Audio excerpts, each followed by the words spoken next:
Olá, muito boa tarde a você que nos assiste nesta tarde de terça-feira aqui na live do Massa News. Hoje o nosso assunto é a indústria 4.0, a geração distribuída de energia e também vamos falar sobre o veículo elétrico. E o nosso convidado nessa live é o Ricardo Vidinich, conselheiro do CREA, o Conselho Regional de Engenharia e Agronomia do Paraná. No CREA, ele integra a Câmara de Engenharia Mecânica. Quem nos acompanha nessa entrevista é o professor Eugênio Stefanello, do Negócios da Terra. Muito boa tarde para vocês.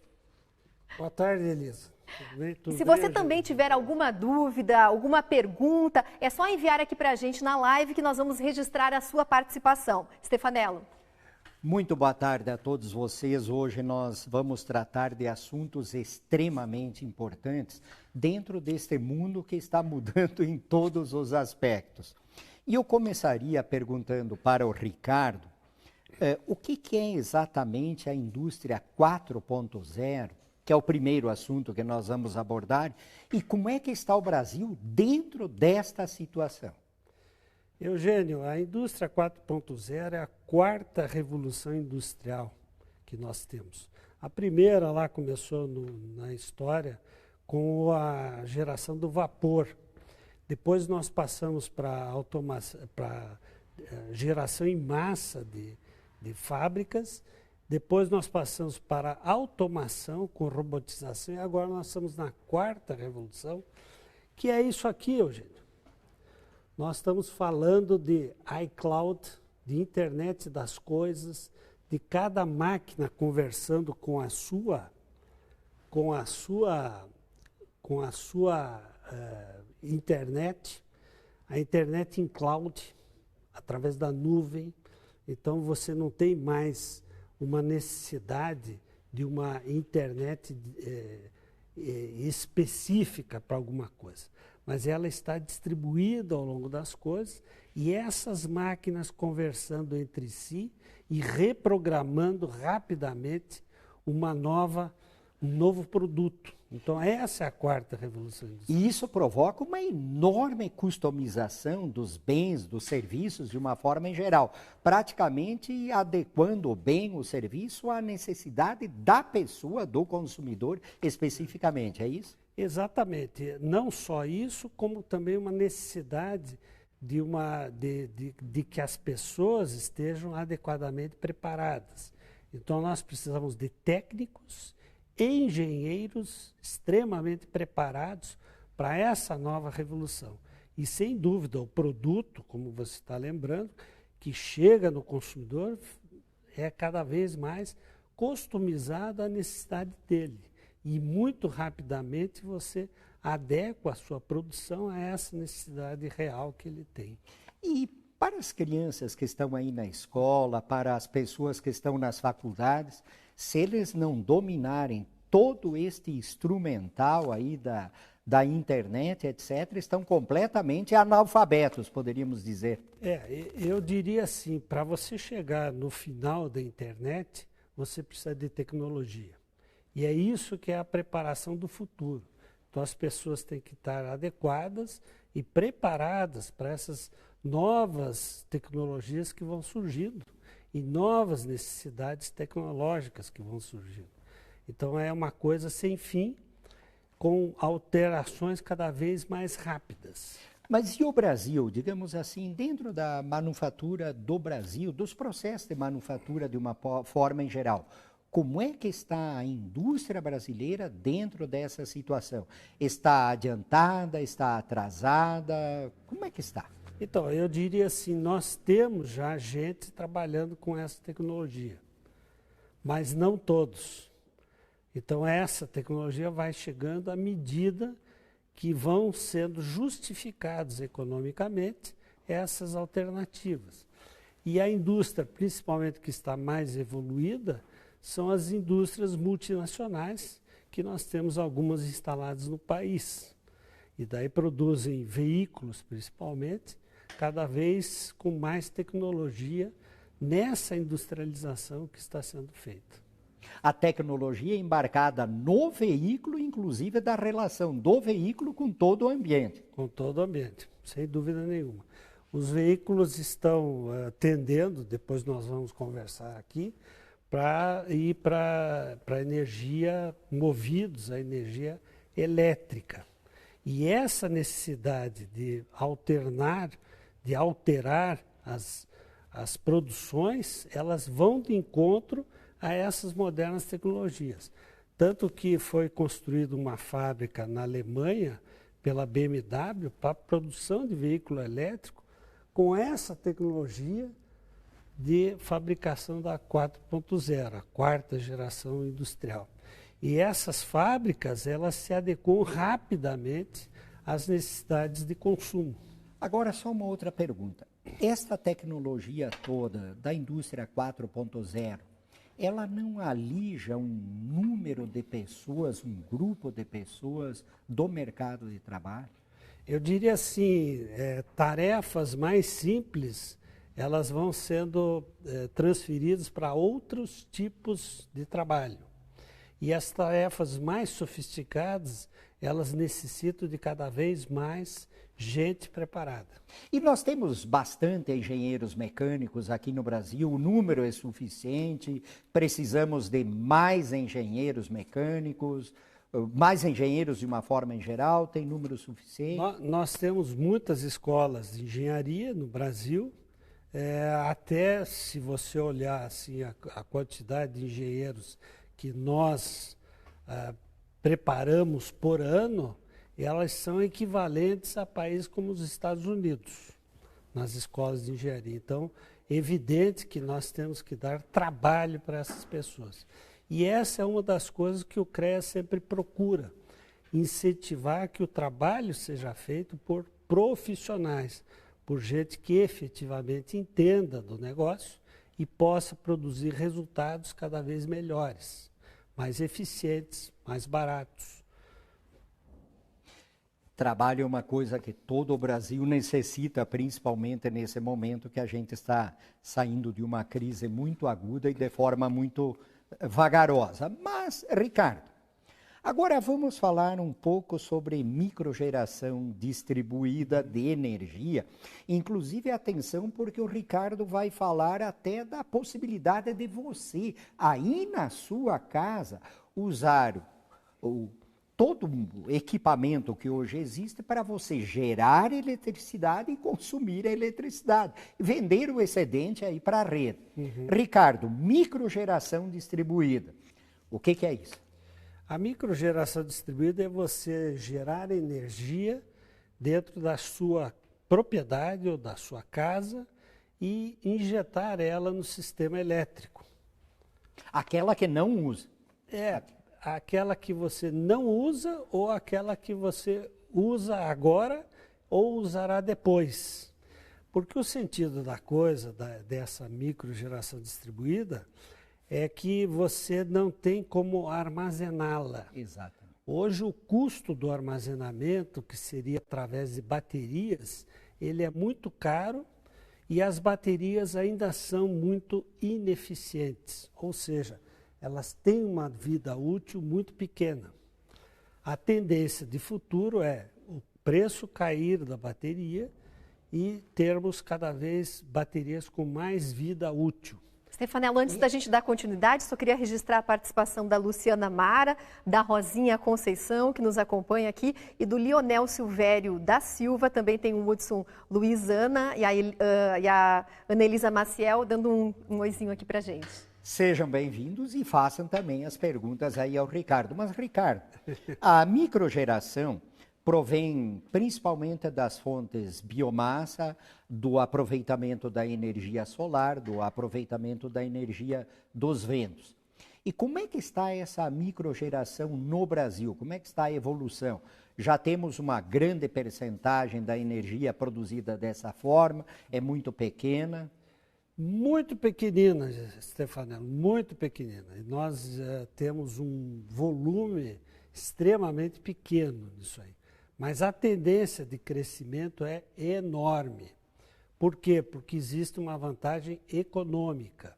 Então, uma pessoa que resolva produzir a sua própria energia, ela já tem uma economicidade, porque hoje a tarifa de energia elétrica ela é composta por várias partes.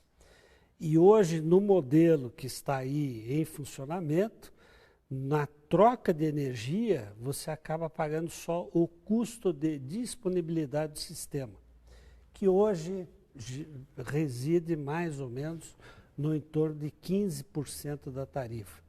Então você tem um benefício grande de investimento, de redução dos investimentos em função desse consumo, ou do retorno do investimento em função desse consumo de energia. Na energia da biomassa, Ricardo, nós temos uma geração razoável no aproveitamento do bagaço de cana e também no aproveitamento dos resíduos dos animais, dos dejetos dos animais, para produzir o biogás. Esse é um setor que está indo bem. Claro, pode avançar ainda mais, mas está indo bem?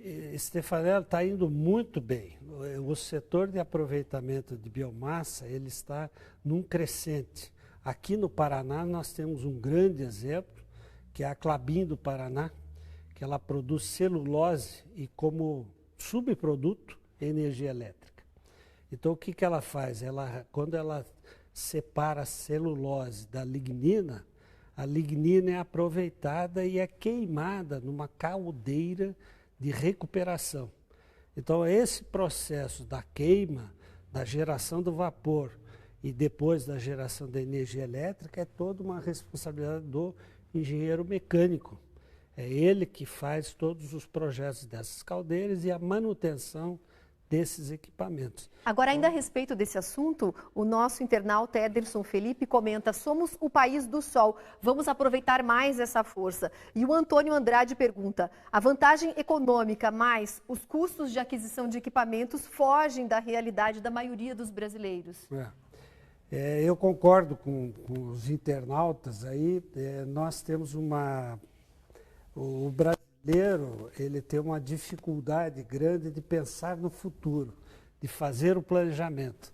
E aí, quando ele tem essa dificuldade, Elisa, ele não faz as contas. Ele deixa tudo para a última hora. E na última hora não dá para fazer. Você tem que planejar, você tem que dizer, olha, eu vou fazer um investimento de X reais e vou ganhar ao longo de 5, 6 anos e vou conseguir o retorno desse investimento. Fazer as contas, né? Então é isso que nós temos que incentivar as pessoas a efetivamente fazerem as contas. E pensar no futuro. Mas, Ricardo, a energia solar, placas solares, podem ser instaladas no telhado da casa da gente, lá no meio rural, no telhado do galpão, do criadouro lá de galinha, de porquinho. O telhado pode ser aproveitado para geração de energia elétrica. O custo desses equipamentos hoje, e digamos assim, e o retorno vendendo energia, é absolutamente um processo viável que hoje dá para fazer, pode ser instalado por qualquer pessoa? Então, eu diria assim, no Paraná, nós tínhamos uma lei, ou um posicionamento que não permitia que você recuperasse os impostos da energia que você pagou. Como a Elisa comentou aqui, somos o país do sol e pagávamos ICMS do sol. Então, a governadora recentemente, há coisa de 2 semanas, fez a adesão ao convênio Confas. Só agora, 2 semanas atrás? Só agora. E, então, foi um dos últimos estados a fazer isso. Foi o último estado. Aliás, o último. O último estado a aderir. E esses impostos foram retirados? Mas foram, então, retirados, e daí você não paga, pelo menos, a energia daquilo que você consome na sua casa. E com isso, tornou digamos, a aplicação de investimentos nesse assunto mais econômico e mais rentável. Então, ou seja, por isso até a biomassa também se beneficia, não é só o sol, mas a biomassa, a energia eólica, todas as energias nessas fontes de geração, daquela energia que você consome na sua própria propriedade ou na sua própria casa, não paga ICMS. Não vai pagar imposto agora, ICMS. Então, aí sim, você passa a ter uma vantagem econômica. Então, eu diria assim, se você olhar aqui o mapa, como é que é a distribuição, você hoje na sua conta de energia, você tem praticamente lá 32% de impostos. E você tem 30% de energia. E 15% é o fator de disponibilidade do sistema. Então, esses valores aqui é que passam a ser algo que melhora muito o resultado e torna efetivamente econômico fazer esse investimento. Agora, Ricardo, uma pergunta que eu acredito que muitos que estão nos acompanhando gostariam de saber. Ok, a pessoa quer montar, por exemplo, placas solares lá na sua casa e gerar energia proveniente do sol. Ele tem alguma entidade, alguma instituição que possa fornecer a essa pessoa, as orientações mais adequadas para ele fazer o projeto correto, que não vai dar problema, que tenha garantia de funcionamento tranquilo? Tem alguma entidade que ele pode recorrer para resolver essas dúvidas? Stefanello, eu diria assim, os profissionais habilitados, o CREA fornece as informações. Então, nós temos lá no CREA todo um banco de informações que permite que as pessoas consultem para saber se aquele profissional efetivamente está para exercer aquela função. E qualquer pessoa pode ligar para o CREA, pode solicitar se esse profissional está habilitado. E o profissional habilitado, obviamente, dá uma tranquilidade à pessoa que terá um projeto redondinho, funcionando perfeitamente. Com certeza. O profissional habilitado, ele se responsabiliza pelo projeto. Então, ele assumindo a responsabilidade, que nós chamamos de responsabilidade técnica, aí ele tem, digamos, uma vantagem em relação ao leigo, porque ele vai fazer um projeto que adequa e que pensa em todos os dados de futuro, o que vai acontecer ao longo do tempo. E além da energia solar, poderia aproveitar a energia eólica, o velho catavento aí, claro, sim, modernizado agora, sim, produzindo energia também. Sem dúvida nenhuma, a energia... O processo de geração com a interligação ao sistema elétrico, ele permite a geração multigeração. Eu diria, no campo, olhando para o campo, nós temos energia solar forte, a biomassa muito forte, a biomassa de vários usos. Sim. Quando você tem mais água, mais líquidos, evidente, você tem que secar esses líquidos. Existem sistemas que secam os materiais mais líquidos de uma maneira que você faça a queima eficientemente. Por quê? Porque a água é o que você mais tem na terra, na superfície da terra, onde mais se acumula energia, é na água. Sim. A água dos mares, se você sobe 1% a temperatura, 1 grau a temperatura da água do mar, você tem uma energia enorme. Aliás, o Laninha e o El Niño, que a gente tanto fala por aí em termos de clima, é exatamente o resfriamento, o aquecimento da água do Pacífico, e não é mais do que 1, 2 graus para cima ou para baixo, não. É isso aí, muda o clima em toda a América do Sul e em várias partes do globo terrestre, fora a América do Sul. Stefanello, o senhor Ricardo, o Ederson Felipe, ele comenta, além dos dejetos para energia, também podemos gerar gás natural. Sim. Nós podemos, digamos, queimar aquele dejeto ou podemos gerar gás e com o gás, através do motor de combustão interna, você gera energia elétrica num gerador. Então pode sim, pode e fazer. Tem mais uma situação proveniente disso. O resíduo lá da geração do gás pode ser aproveitado como biofertilizante e, aliás, com alta eficiência no meio agrícola. Na história da microgeração distribuída no Brasil, quando a ANEEL, lá nos idos de 2010, fez as primeiras autorizações de troca de energia entre o gerador e o consumidor e a distribuidora, começou com um projeto da Copel de biodigestores no interior, Toledo, e na Embaixada da Itália, que foi a primeira que colocou sistemas de fotocélulas e fez a primeira conversão junto com a SEB da troca dessa energia. Então elas começaram paralelas no Paraná e em Brasília. E a tendência é de expansão deste tipo de geração, sem sombra de dúvida, chegando uma boa percentagem na matriz energética para o futuro. A tendência é de entrar firme, mas demora bastante tempo para fazer a diferença, porque a quantidade de energia gerada por outras tecnologias é muito grande. Eu tenho aqui um quadro do mundo, de como que é isso, só para mostrar para você, Stefanello, mais um quadrozinho bem interessante. Hoje você tem aqui no mundo 78% da energia gerada através de combustíveis fósseis, carvão, gás e petróleo. É energia não renovável. No mundo. Então, tem um chão muito grande, um trabalho muito grande, precisamos de muita gente trabalhando para isso.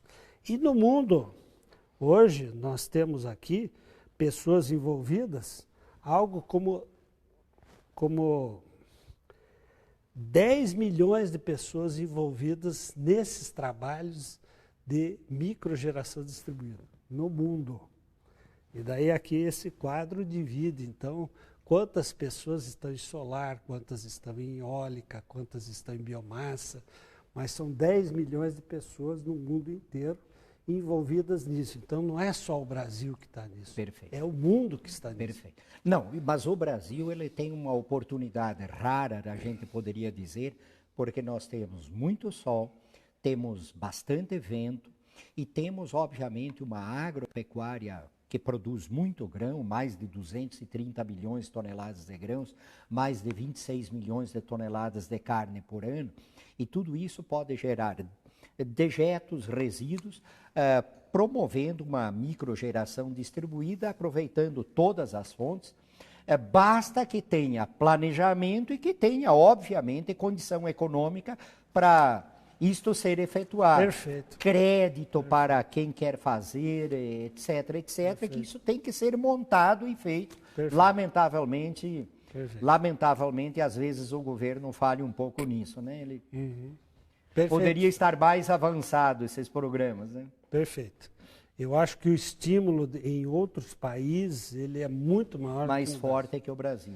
Nós temos um crescimento muito grande na Alemanha, nos países da Europa e na China. A China é fantástico o crescimento que nós estamos tendo em aproveitamentos de energia solar, biomassa, eólica. Sobre essa questão econômica, o Antônio Andrade pergunta: existe uma ação governamental em busca de baratear o custo de placas solares, visto que na grande maioria elas são produtos importados e quase nada é fabricado no Brasil? O Brasil é um dos países que mais tem a matéria-prima para a fabricação do silício. Mas, sem dúvida, os processos industriais que nós temos aqui, infelizmente, eles são antieconômicos. Então, produzir a placa de silício na China, ainda com todos os impostos, transporte e toda a logística aplicada, ela ainda é menor do que se fabricar aqui no Brasil. E aí vem uma questão da economia de escala, não tem jeito, Isso. é a economia de escala funcionando.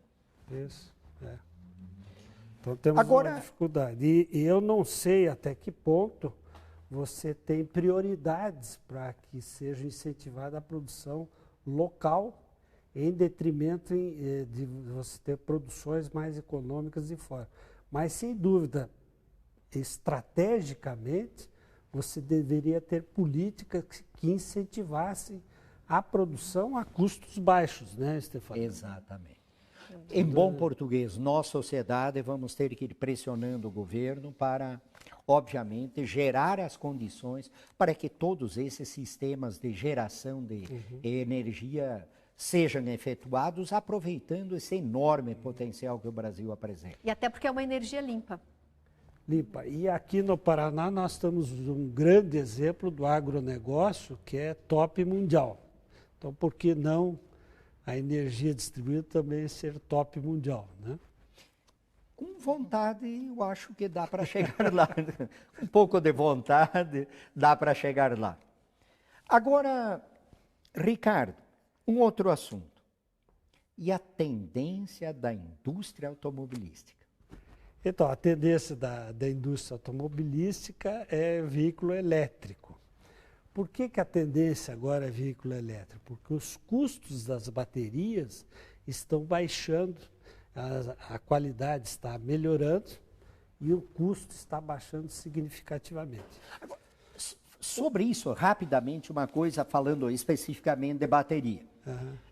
Inclusive na microgeração distribuída, se a gente pudesse aproveitar também baterias para acumular a energia gerada, quer dizer, tanto a bateria pode servir para o carro elétrico, como lá na microgeração distribuída para acumular energia. Perfeito. É isso? Perfeito, é isso mesmo. Quando você tem baterias muito baratas, lá no campo, onde a geração tem onde a chegada da energia tem uma dificuldade às vezes, porque as redes são muito extensas e você tem muitos detalhes ao longo da rede e muitas interferências. Então, o armazenamento local traz uma viabilidade muito grande para esse negócio. E com a queda de preço de baterias, também você passa a ter economicidade nesse processo. E eu diria mais, o próprio veículo estacionado lá no agricultor, o próprio trator do agricultor, a bateria desse trator, você pode armazenar energia durante o dia, usar esse equipamento e à noite, quando ele está lá parado, usar para atender a sua residência. Pode também. O próprio veículo do agricultor.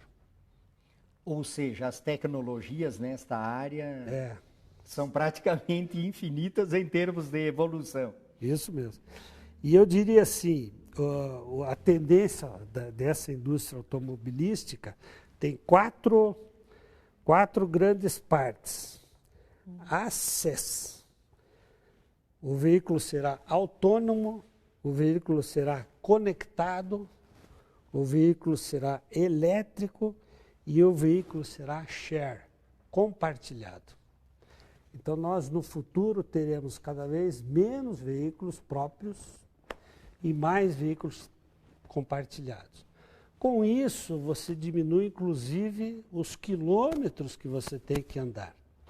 Porque quando você compartilha, você vem para cá com um carro e uma outra pessoa vai usar o mesmo carro para voltar para um outro local. Então, a quantidade de quilômetros, ela acaba diminuindo. E o custo também acaba baixando muito com esse compartilhamento. E melhora muito essa questão da trafegabilidade fruto dos congestionamentos aí, diminui também o congestionamento, melhora a trafegabilidade. E falamos também, lógico, não só no veículo elétrico, mas também nos carros, nos ônibus elétricos. Então o transporte coletivo também está indo para sistemas elétricos. Mas e como é que fica a questão, então, do álcool e do biocombustível aí, do biodiesel? Como eu te mostrei lá no início, a quantidade de substituição que nós temos que fazer para esses combustíveis sólidos é tão grande que vai levar muitos anos. E aí eu tenho uma outra tabelinha aqui, que mostra um pouquinho dessa evolução e que nós vamos chegar em 2050 com metade da frota elétrica e metade da frota a combustão ainda. Então, ou seja, as fontes de energia continuarão muito tempo. Então você ainda tem um trajeto muito grande aqui, Stefanello e Elisa, para chegar lá na frente, tá vendo? Você tem uma distância muito grande ainda. Essa tendência o senhor fala no mundo. No mundo. Ou seja, até 2050, metade dos carros no mundo movidos a energia elétrica e metade usando combustível. Pode ser biocombustível. Você que é economista, Stefano, você vai entender muito bem. Um motor de combustão interna, ele gera 2/3 de energia ineficiente. Exato. Por quê? 1/3 é perdido em gases de escapamento, 1/3 é perdido em água de refrigeração. Isso é intrínseco do motor de combustão interna. 1/3 vai para a energia ativa, para movimentar o veículo. Quando nós falamos num motor elétrico, 99% da energia vai ser gasta em fazer o veículo andar. Praticamente um aproveitamento total. E a Sofia Schecker, nossa internauta, pergunta quais atitudes o senhor gostaria de ver por parte dos estudantes de engenharia do Brasil em relação à contribuição com o desenvolvimento da indústria 4.0 e da microgeração de energia no país? Eu acho que eles estão participando no dia a dia, eles já participam disso. Então, quando eles vão na escola, eles começam a estudar coisas e essas coisas já estão começando a se conectar com as realidades que nós temos. Então, todo mundo praticamente usa um telefone celular hoje em dia. E esse uso do telefone celular já é uma aproximação com a indústria 4.0, ou a indústria 4.0 é uma aproximação a esse celular, que a gente diz lá que é internet das coisas, ou seja, cada equipamento se liga por internet e se conversa, e cada equipamento é autônomo. Então, ele tem comunicabilidade e tem automaticidade.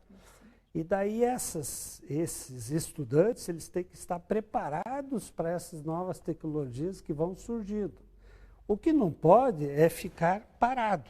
Exatamente. Porque ele não pode deixar de estudar, deixar de se atualizar. Então, Ricardo, aproveitando... mais importante é isso. Pois não. Ricardo, aproveitando isso, nós temos ainda 1 ou 2 minutinhos apenas. E nós gostaríamos que você deixasse uma mensagem exatamente para o jovem, principalmente, que está estudando, se preparando, que vai se formar, que aspira futuras profissões. O que esta área toda que nós falamos tem muita condição de desenvolvimento e emprego no futuro? Para o jovem é uma área que ele pode se dedicar? O que eu diria é isso, sem dúvida nenhuma, o que nós discutimos hoje aqui demonstra claramente que nós temos uma necessidade grande de modificações. Então, os engenheiros mecânicos e os outros engenheiros também, eles têm um caminho muito grande pela frente, Stefano. Muito grande, um futuro muito grande, desde que efetivamente se preparem para isso, para essas necessidades, porque as necessidades são cada vez maiores. E nós nem conhecemos ainda as mudanças que virão no futuro. Essas mudanças que eu falei, que estão acontecendo agora, são essas de agora, para os próximos 50 anos. Mas o que vai acontecer daqui 50 anos ou daqui 30, de novas coisas que nós nem discutimos aqui, é um mundo infindável de coisas. Exatamente. Então eu diria assim, certamente tecnologia tem muito espaço. Alimento, o que você defende, tem muito espaço. E trabalho, relacionamento, serviços, tem muito espaço. Então todos nós temos, mas nesse campo, especificamente de tecnologia, o espaço é enorme e as necessidades que nós temos cada vez maiores. Você que está nos assistindo e que quer montar um sistema, por exemplo, de produção de energia a partir da energia solar, por exemplo, entre em contato com os profissionais do CREA, entre em contato com o CREA, ele dará as informações, indicará as pessoas que poderão dar informações e, quem sabe, nós possamos fazer uma revoluçãozinha no Paraná, dentro desta área, aumentando ainda mais essa geração de energia limpa que todos nós queremos e que o Brasil necessita, o mundo necessita e nós necessitamos, fugindo um pouquinho da dependência da energia proveniente do petróleo. Ricardo, como nós temos ainda 1 minuto,